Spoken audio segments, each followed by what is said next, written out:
What's going on, everyone? So in this video I'm going to talk about my system step by step and how I use it to trade consistently within the stock market. So first of all, you guys have to know that the essence of my system is price action. Even though I have a couple of indicators, like 90% of my trading is pure price action. So that's candlesticks, trends, etc. So first I'm going to introduce you guys to trends. So what is an uptrend? Well, an uptrend goes like this. Okay, like this, like this, like this. So this is an uptrend. Why is this an uptrend? Because this low is this low is higher than this low, and this high is higher than this high. And if you go like that, this low will be higher than this low, and this high. So higher highs, higher lows. So this is an uptrend. Okay.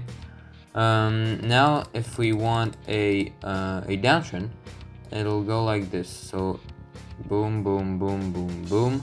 So this it's basically the same concept. So you have a lower high, lower high, lower high, lower low, lower low, lower low. So yeah, a downtrend is basically the exact opposite. However, you can have a special case. I'm not really a special case, but a market will not go infinite like this. So you could have something like this. So it's an uptrend, and then all of a sudden, let's say you have a drop, and then it comes back here. So the trend line is clearly broken. But now, if we go like this, we'll be in a downtrend, because here we had higher highs, higher lows, higher highs, higher lows, higher highs. But here we had a higher low, and now we're on our way to form a lower high. A lower low. So now we're changing trend. So basically, what you see here is a change in trend, and that's exactly what I trade. Obviously, I also trade the trend. Don't get me wrong, but I also do trade trend reversals, and I have a quite precise technique for that. So let me show you guys examples of trends. So now we're on the 1 minute chart of NASDAQ, and let's review some trends. So I think you guys can spot the trend right here. So first we had a downtrend, so it goes like this, but right here, so this was our trend line.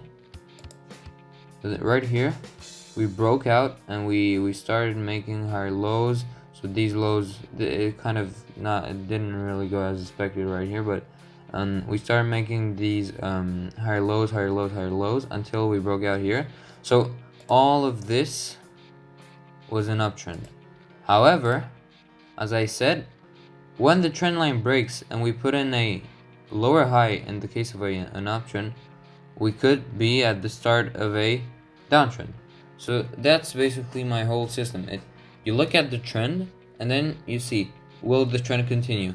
So if it's right here, I'll probably not go long in this case. I'll probably wait for a change in direction, so a trend line break, and put in lower highs in this case, and we actually got it, and it would have been a pretty solid trade, I think. So yeah. So then you might ask, okay, so now you guys know how I spot opportunities. So basically trend reversals, trends and stuff. But how do you enter the market? So what I use is called the 2-bar breakout logic. That means that let me actually show you. So let's say you have a candle going like this, a green candle going like this. Then you have another green candle going like this. These are two candles. Red, green, doesn't matter. And let's say you had a swing low, so it went like this, so a kind of an uptrend.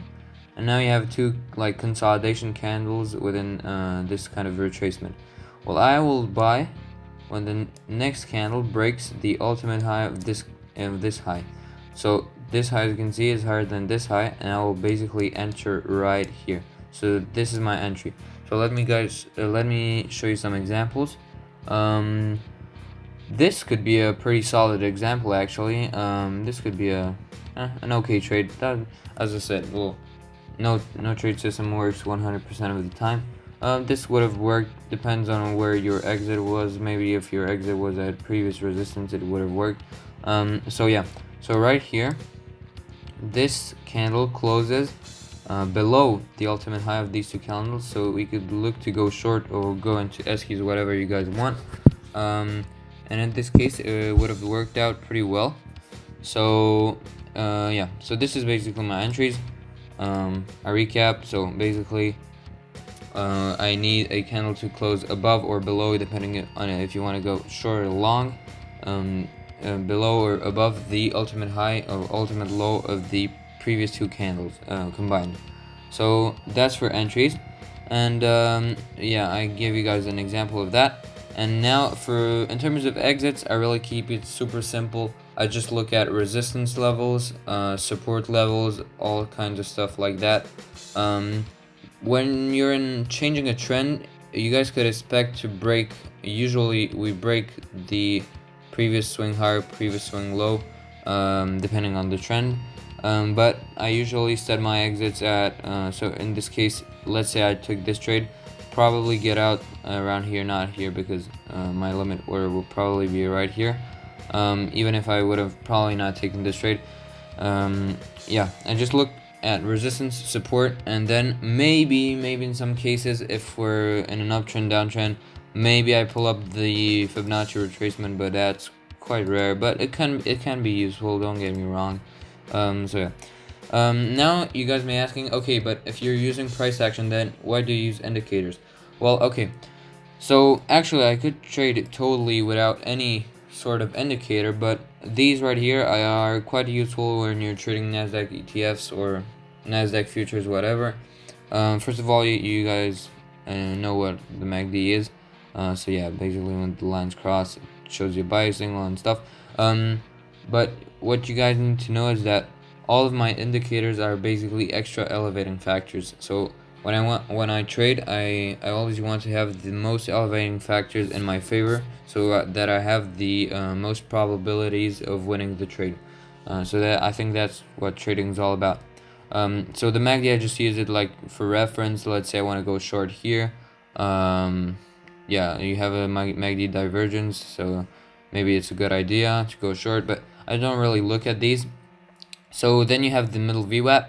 So as you guys can see, I don't have the bottom and top VWAP because I don't really use those and look at those.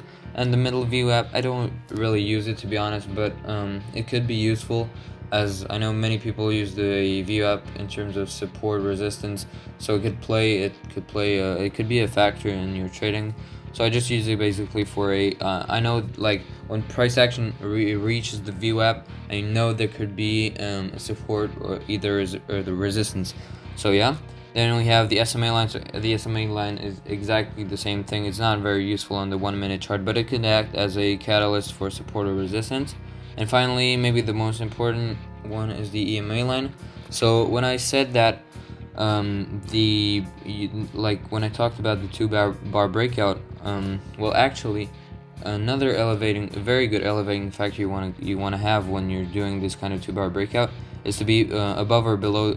So above the EMA line if you're going long, and below when you want to go short. So when you're wanting to go short. So that's a really good extra elevating factor. So let's say we're like below the EMA line and I want to go long. I would prefer it to be crossing at least the EMA line or touching or whatever, in order to go long or short. So that's that. So to sum up, so basically my trading is all about price action, trend line breaks, change in trend. So as you guys see here, and basic entry exits. It's kind of easy. 2 bar breakout or above the EMA line, and for exits just support resistance.